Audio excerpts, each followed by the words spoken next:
when you guys started coming in, it was the first time I heard the nickname The Natural. Randy, the Natural Couture. Joel Gold was running the only real publication in MMA, or No Holds Barred, at that time. It's called Full Contact Fighter magazine. He was the editor-in-chief and owner. He wanted to do an interview after that fight. He said, "Man, you adapted to his style and beating boxing. You were a natural. Is it okay if I call you that?" And I'm like, "Well, hell, I've been called a lot worse things." So. We on deck, baby. Time to go to work. I'm coming back. We rollin'! Yeah!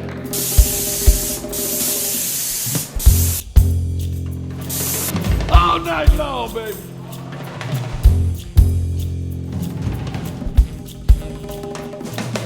Now, I am with the man, the myth, the legend, the natural, Captain America, Randy Couture. What's up, Randy? How are you, Burt? Good to see you. Oh, man, I'm trying to make it, baby. Well, first of all, I want to say to you, I said couture. Now, let's get that right. Is it couture, couture? It's couture. I mean, Okay. You want to go to France and try and pronounce it in a French way, but couture is usually how most people in our country say it. We've known each other for about 13 years or so, and maybe a little longer than that. My memory stops at 10, and we've had many conversations, but the majority of them were event related. Now we get a chance to sit and just chat and just talk to each other.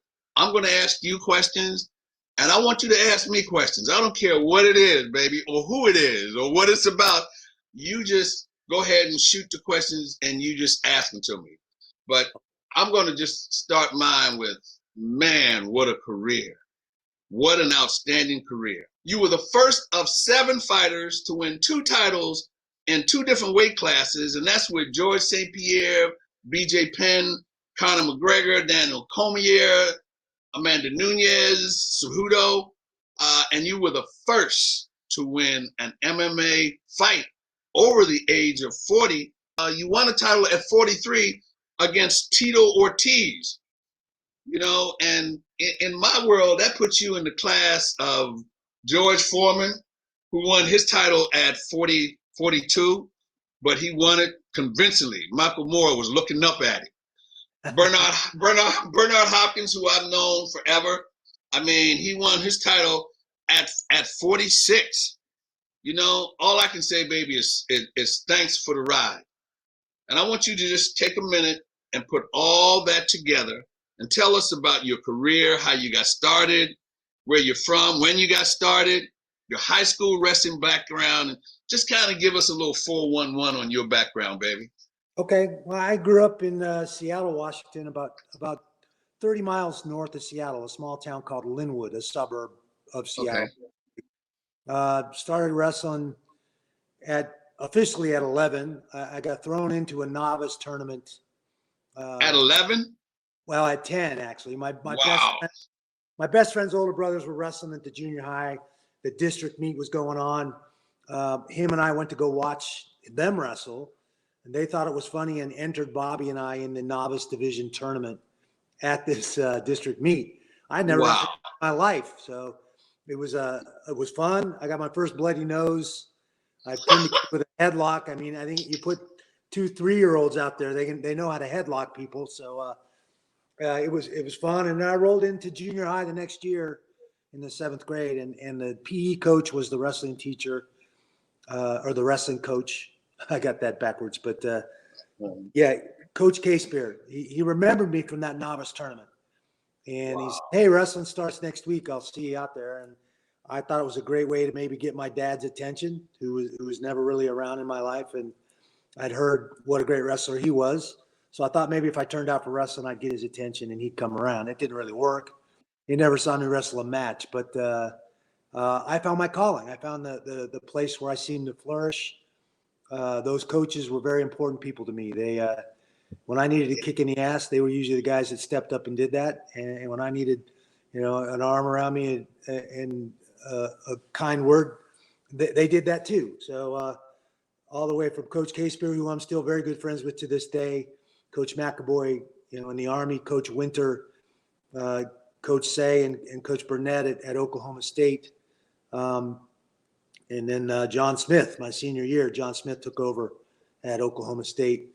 Those guys were very important in my journey, in my upbringing, keep me on the straight and narrow, keeping me out of trouble and keeping me straight. So wrestling was definitely the basis for my fighting style. I saw the sport. I saw, Don Fry, Mark Coleman competing in this weird, crazy cage fighting sport, and was immediately intrigued. Saw the application of years of wrestling. Also saw an opportunity to be considered a professional athlete in our society, which I think is a pretty big deal. So Wow. I jumped at the chance, and back then it was different. You filled out an application and said, "Hey, I want to be in your show," and they said, "Well, we got enough wrestlers." Coleman was the champ at the time. Fry was still doing real well. Severn was still competing in the UFC. There really wasn't a lot of other promotions, certainly in the American market, but the UFC at that time. Mm-hmm. I got put on an alternate list. They said, "We got enough wrestlers. We want more exotic martial artists, and but we'll put you on the alternate list." And then the next year, this was 1996. The next year in spring of 97, I get a call. I was getting ready to go to the Pan Am Games in Puerto Rico to represent the U.S. in Greco. I was headed to Puerto Rico, get a call saying, "Hey, we got a spot in this tournament. You're on our alternate list. It's only 3 weeks away. Do you want to fight?" And I'm like, "Well, hell yeah, I want to fight." So I had to get it cleared with the athletic director. The head wrestling coach didn't like the sport, thought it was bad for wrestling, thought it was a bad idea for me. Wow. But said, "If you want to do this, if it's okay with the athletic director, then you can do it." So I went and sat down with the athletic director. He thought it was the greatest thing ever and was really excited about it. So I end up in my very first UFC, which was a tournament, UFC 13. I was 33 years old. I was about a month away from my 34th birthday in 1997 when that first fight happened. So that first show was in Atlanta, Augusta, Georgia, just outside of Atlanta.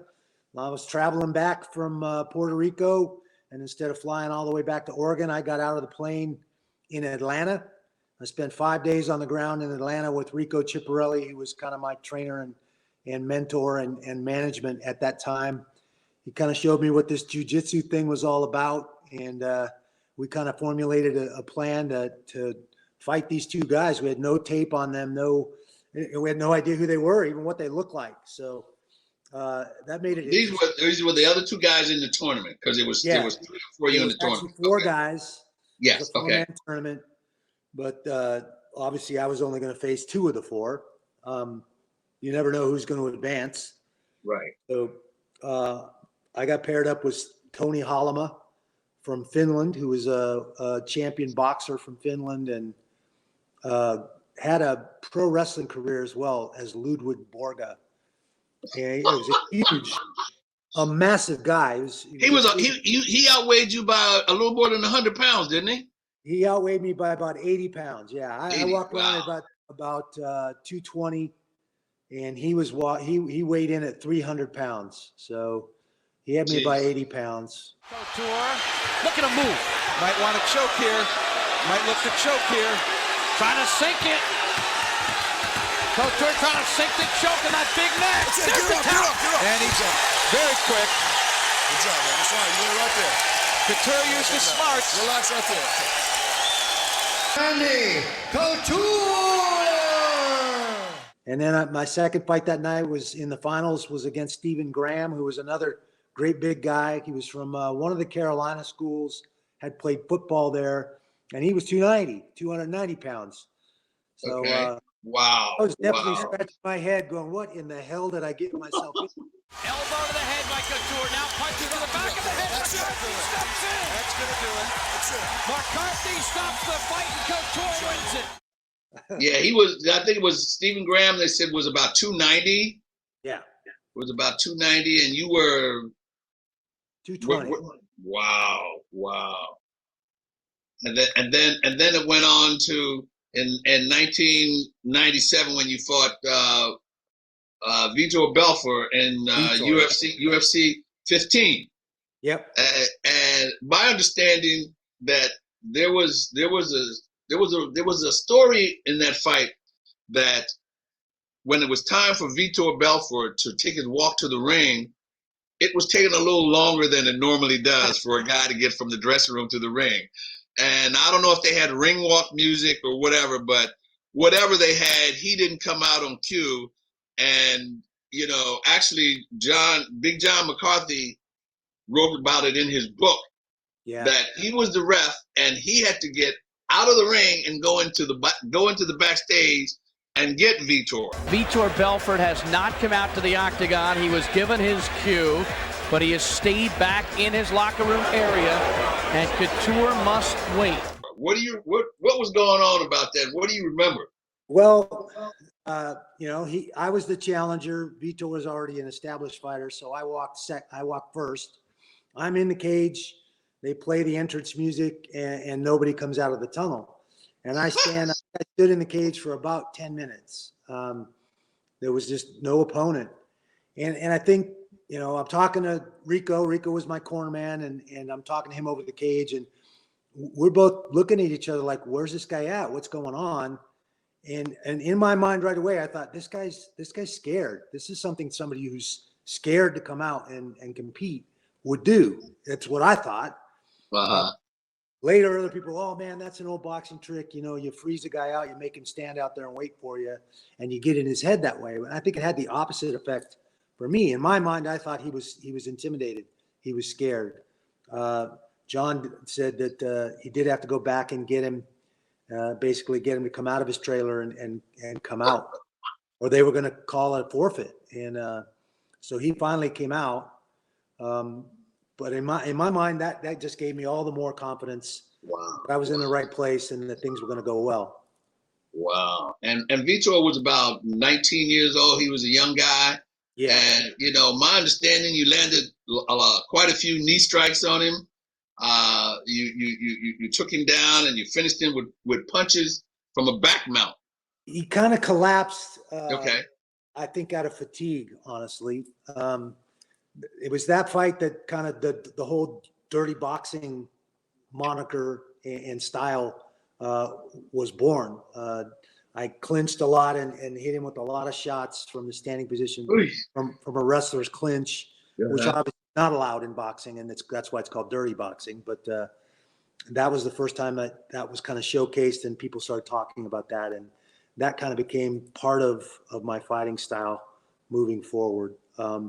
That fight set the tone for a lot of my career, I think, because I was such an underdog as a 34-year-old athlete competing against this 19-year-old kid, literally torn through everybody at that point. I think that he had 4 fights going into that and an aggregate time in 4 fights of just over 3 minutes. He had literally just been blasted. Oh, yeah. Yeah. He was aggressive, quick hands, and ran through a lot of people.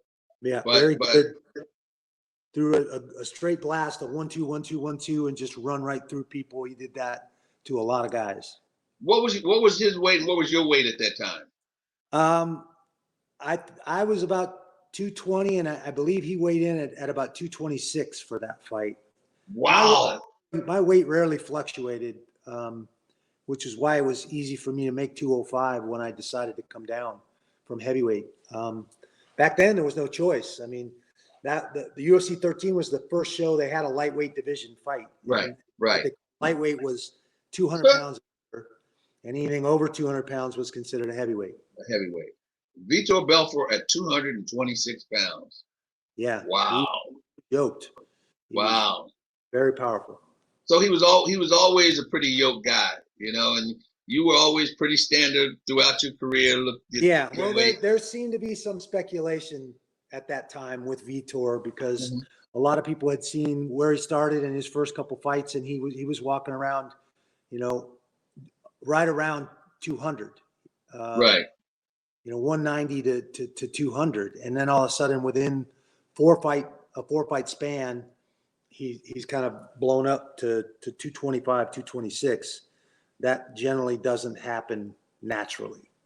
Then you went on to UFC Japan around the I think it was December. That year, yeah. Yeah, and you fought Maurice Smith for the heavyweight title, was it? Yes, that was my first championship fight. It was in Yokohama, Japan. It's my first time going to Japan. The winner of that super fight with Vitor was going to get the title shot. And Mo Smith had just beaten Mark Coleman. Mo Smith. And Mo was from my hometown of Seattle. And later on down the road, I got the chance to train with Maurice a lot. He was a very, very good coach and a very, very, very good technician, especially in kickboxing. I learned a lot from him, both in that fight and later down the road training. I was supposed to fight Coleman, and then we had a big contract dispute. They were, we spent 3 weeks negotiating a giant contract for a 3-fight deal. This would have been the first fight on that contract after winning the title. And I got you. They wanted me to fight Coleman.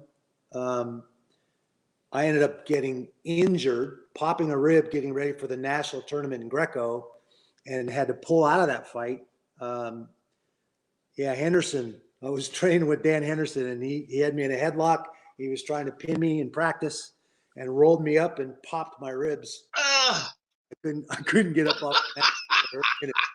I was finally just healthy enough to get back into competition when Coleman fought Pete. Okay. And that didn't go very well for Mark. Yeah. And then I like I said, ended up in a contract dispute with Bob Meyerowitz and SEG, the original owners of the UFC. Of the UFC, right. They were lamenting that they just lost their cable contract with People's Choice. Their numbers weren't looking great. They were struggling. And so they tried to kind of renege on the amount they were supposed to pay me to defend the title. Wow. And offered me a significantly lower amount than what we'd agreed upon and what we had in writing. That sounds typical. I said, I'm ready to fight, but I'm not going to fight for any less than what we agreed upon. Right. They chose to strip me of the title and hold that open tournament. And that's where Boss came on the scene. Boss ended up fighting Kosaka and Kevin Reynolds. I got you. To win the title after they vacated it, after they stripped it from me. When you guys started coming in, it was the first time I heard the nickname The Natural. Yeah. Then I heard the nickname Captain America. Yeah. Where did all that come from, and which one is it? Which one do you prefer? Well, we talked about that first fight with Vitor Belfort. It was in Bay St. Louis, Mississippi, UFC 15. That was a title elimination bout. No one expected my 34-year-old butt to beat him. I knew if I could get my hands on him, I had a good shot at wearing him out and winning. And that's basically was our game plan, to make him wrestle me every chance we got. I ended up, like I said, dirty boxing with him, holding him and punching him. And the pace, I think, was what really got him. I don't think I hit him that hard, but I think it was an accumulation of pace and a number of blows that just kind of wore him out. And Joel Gold was running the only real publication in MMA, or No Holds Barred, at that time. It was called Full Contact Fighter Magazine. Okay. And he was the editor-in-chief and owner. He wanted to do an interview after that fight. He said, "Man, you adapted to his style and beat him boxing. You were a natural. Is it okay if I call you that?" And I'm like, "Well, hell, I've been called a lot worse things." So This was Joe Gold. This was Joel Gold, and he wrote that in the article that he put in Full Contact Fighter Magazine. So that just kind of stuck. It became the nickname that everybody associated me with after that fight and that article. And then years down the line, my first fight in Las Vegas at MGM, this was with the new owners, Joe Rogan was now one of the on the announcing team. Right. Back then, Joe Rogan was doing the behind the scenes interviews. There were other guys, Jet Blatnick and other guys that were doing the actual announcing. Joe was kind of doing the behind the scenes interviews backstage. And then obviously got moved up when the new owners, Dana White and the Fertittas, bought it in 2001. I'm fighting Pedro Hizzo. That was your first title defense against Pedro, correct? Yeah. And it was my first time being in Vegas fighting, seeing my name and face on billboards. Wow. It was a huge experience. It also, that fight occurred right after 9/11. Okay. And the first show that we had after 9/11. So they were still doing pyrotechniques and stuff for entrances at the show. I chose to wear a red, white, and blue tracksuit when I walked out. When I walked out, I saluted the crowd, and Joe Rogan said, that is Captain America. That guy is my hero. And wow. That's where that nickname came from. And that was another one that kind of stuck, that a lot of people started making memes and doing different stuff with Captain America. So that's where those two nicknames came from. You went through from your first title defense with Pedro. You went through a couple of years of the trilogy with Chuck Liddell in 2003, 2005, and 2006, which were memorable fights, unbelievable. But when, those three fights, man, they were fights that I will probably never forget. What was that like for you, that trilogy and those three fights you had with Chuck? Well, obviously the first fight is my favorite. Okay. Yeah, it was an interesting situation. I had come off of 2 losses. My very first loss in the UFC was to Josh Barnett, and he popped positive. They stripped him of the title. They tried to give me back the title. I said, you ain't giving it back to me. As far as I'm concerned, I lost that fight, whether he was doing steroids or not. Okay, well, we want you to fight for it then. We want you to fight Rico Rodriguez. I had only been a heavyweight at this point. Right. I lost that fight to Josh, then I lost that fight to Rico Rodriguez. And then you fought 2 Chuck. in a row. Mm-hmm. And the trend tended to be, okay, well, especially at that age, I was 39 at that time. I think most people thought I was too old, that I should probably think about retiring. I know that Zuffa was just buying the company. I don't think they were too keen on having a 39, 40-year-old heavyweight champion. I don't think they thought I was very marketable. So I've lost 2 fights. The trend tended to be, you lose 2, they're either going to cut you or you're looking at, at maybe being done, especially at going on 40 years old. Right. They signed me to fight Andrei Arlovsky. Correct. Another heavyweight fight that spring. And I think that was one of the first fights down in Florida. I was training. I was getting ready to fight him. 3 weeks before the fight, they call. They say, hey, listen, Andre has broken his hand. There's no way we're going to find somebody to fight you on 3 weeks' notice.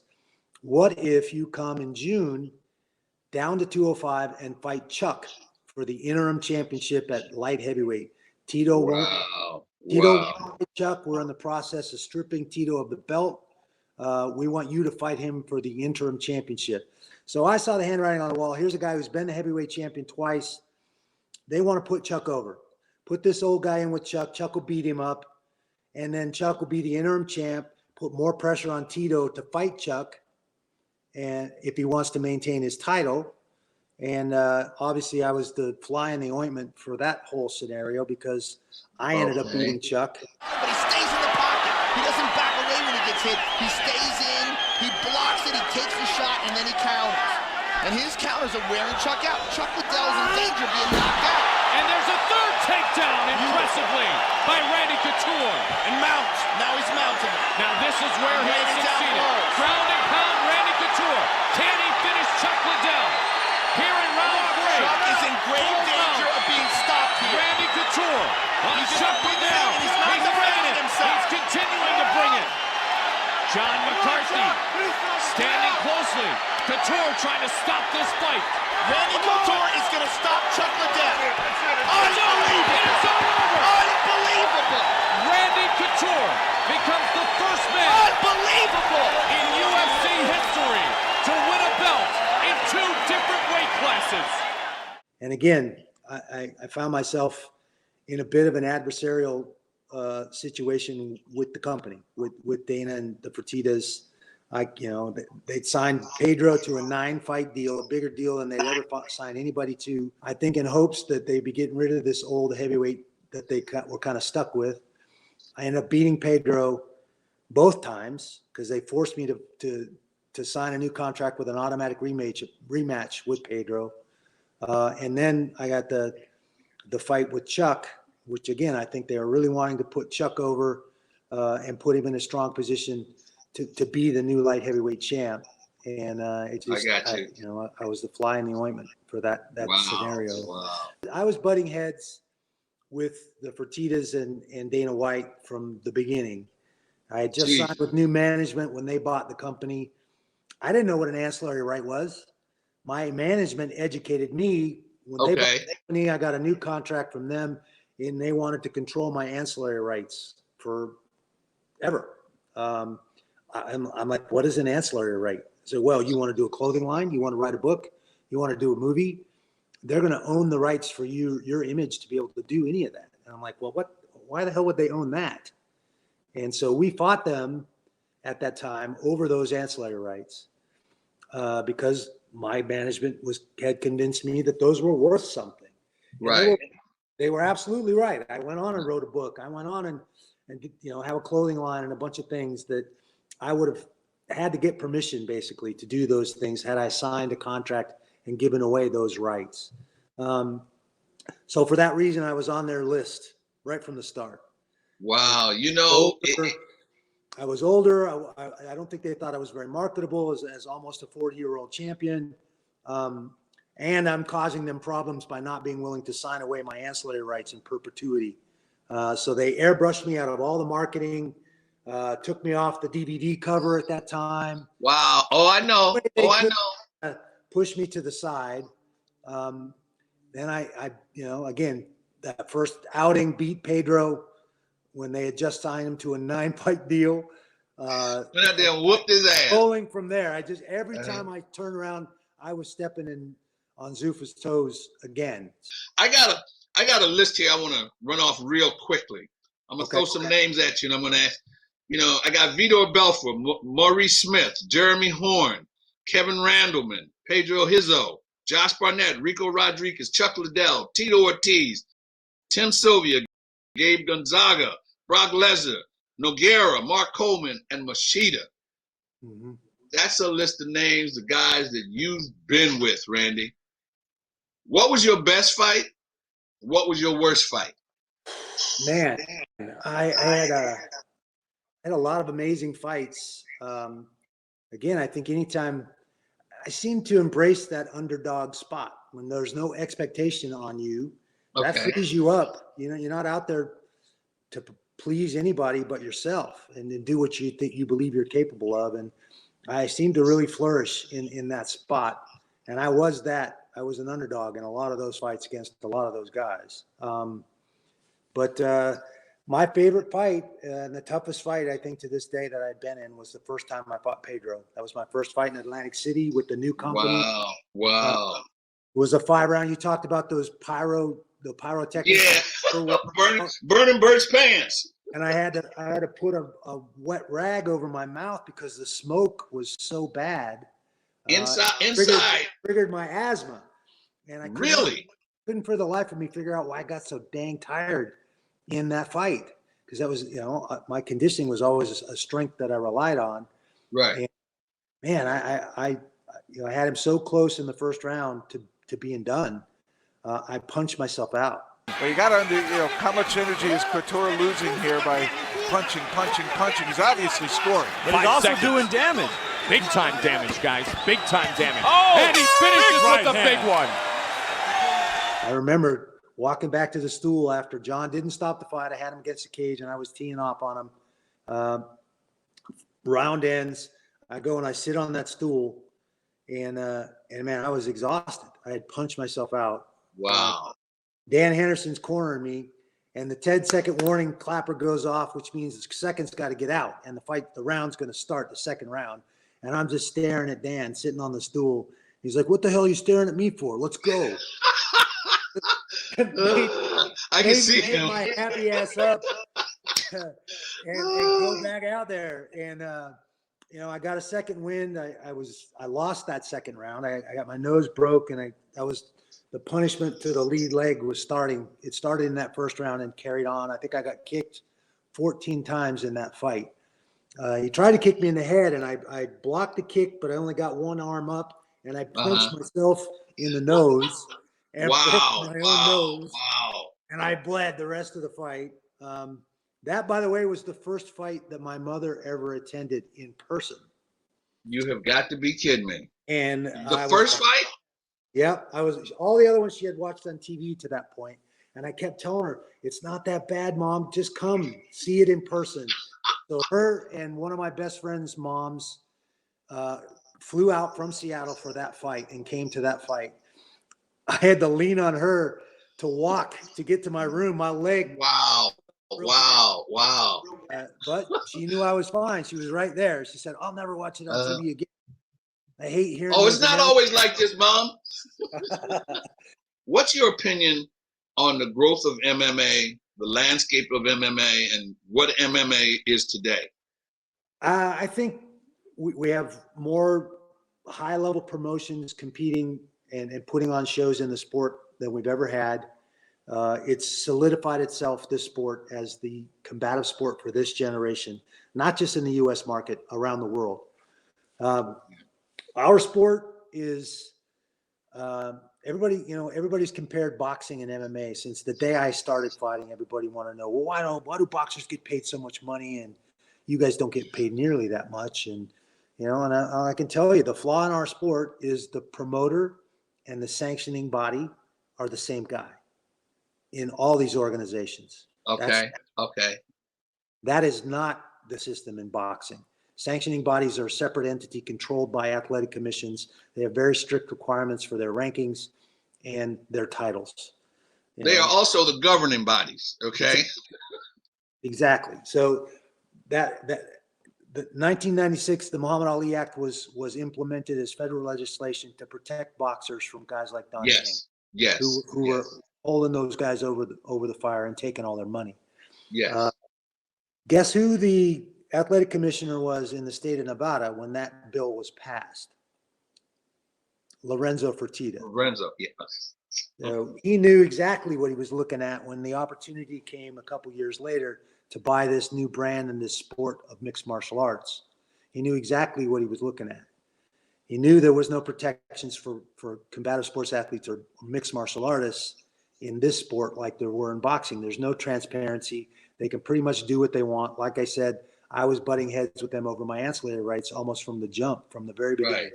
Right. And you show me another professional sport in our society today where the athletes that are competing on those fields and in those sports are making 13 to 15% of the money that comes in from those events. There isn't one. No. And that's what's happening in mixed martial arts right now. So, and it has been happening for a long time. And that's why these guys are fighting. And it's always, I mean, as long as I've been in boxing and transitioning to MMA, it's always been a situation and it's always been a problem. I was in boxing, and during the time that I was in boxing, in my entire career, you had maybe 4 or 5 guys making 80% of the money. Yeah. And everybody else, I mean, there were guys making as little as $50 a round when I started, or $75 a round. And then it went up to 100 and then maybe 150 a round. But, and it's still, it has continued to the day. And as you said, it is still the same today. And you find a lot of guys today are kind of voicing their opinion, starting to hear more of the top level guys, the top 3 to 5% of the athletes. You're hearing some of them step up now. Masvidal, why has he got a beef with the company right now? John Jones, why has he got a beef with the company right now? Why did Henry Cejudo, who just won 2 titles simultaneously, I think, retire as early as he did? What were the real issues there? I mean, and there are a plethora of other guys that are starting to see what's going on, see the discrepancy in our sport, and starting to be willing to stand up and risk making some waves and talking about it. And, hopefully we'll see a positive change in the very near future. And I think there's two ways that can probably happen. The first is to amend the Muhammad Ali Act that was implemented in boxing. Correct, 96. It's a simple change in the definition from boxing to combative sports athlete. There's some other minor language in there about rounds and things like that that'll have to be adjusted to encompass all combative sports athletes. But it's a simple fix, creates transparency, separates those powers. The sanctioning bodies will become independent from the promoters. Promoters would then have a stable of fighters that they promote with those sanctioning bodies to get them in the rankings and get them up to titles. And there will be very strict rules and transparency. I'll know how much that fight and that show brought in. How do I negotiate my value and my fair piece if there's no transparency and nobody knows how much money really came in? That's what the Ali Act does for boxers and boxing. And that's what's lacking in our sport right now. And I believe me, I remember that, the inference of the Muhammad Ali Act. And, one of the last questions I was going to ask you, and I was going to ask you what and where would be the most powerful place to use your voice? And you just answered my question. Yeah, well, I realized and recognized in looking and working with pro hockey players, pro basketball players, pro baseball players, and a lot of pro football players that one thing that all of those sports have that we do not have is a players association or a fighters association. So I got involved with the MMA FA, the Mixed Martial Arts Fighters Association, about 3 or 4 years ago. I've kind of become pushed out front to be a spokesperson for the Fighters Association. I got to speak at Congress about HR 44, which is the amendment to the federal legislation, the Muhammad Ali Act. Obviously, the UFC is not happy to see that act passed or amended. They've been lobbying and spending a lot of money lobbying against us in Washington, D.C.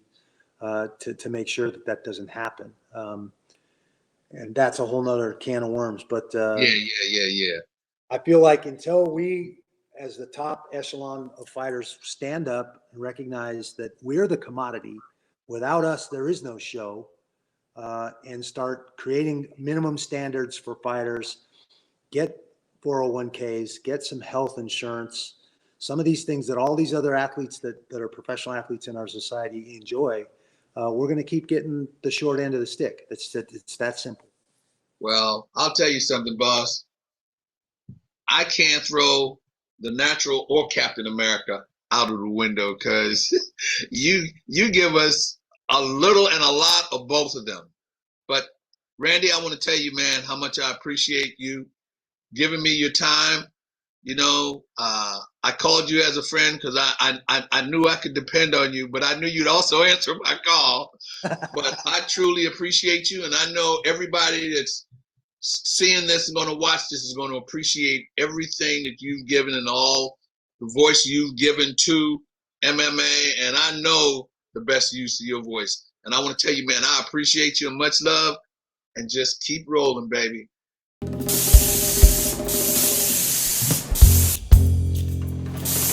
All night long, baby.